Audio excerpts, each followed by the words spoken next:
This patient came to see me involving tooth number 7. It had a crown on it, post previous root canal that was done about 15 years ago. He had a huge lesion. He had a lot of swelling. He did not want to have this tooth extracted and get an implant.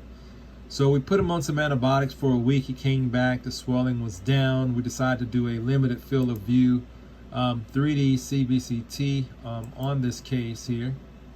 And you can see the huge amount of bone loss around tooth number 7 here.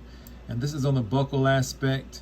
And you can actually also see it on the palatal aspect as well. Just a huge amount of bone loss here.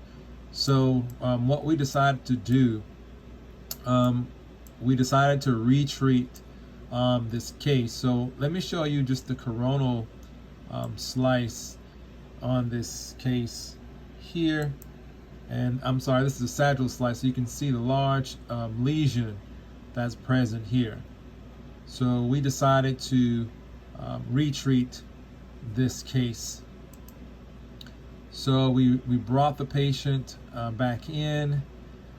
We actually cleaned everything out, and we got a good comb fit. And once we did the comb fit here, we decided to obturate this case here. This is the obturation here.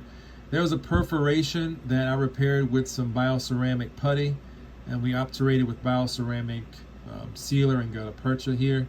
We brought the patient back in 6 months, and it showed some nice healing starting to take place here.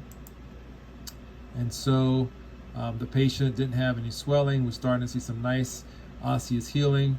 We decided to do another limited field of view 3D CBCT, showing that the bone is filling in quite nicely here in this area.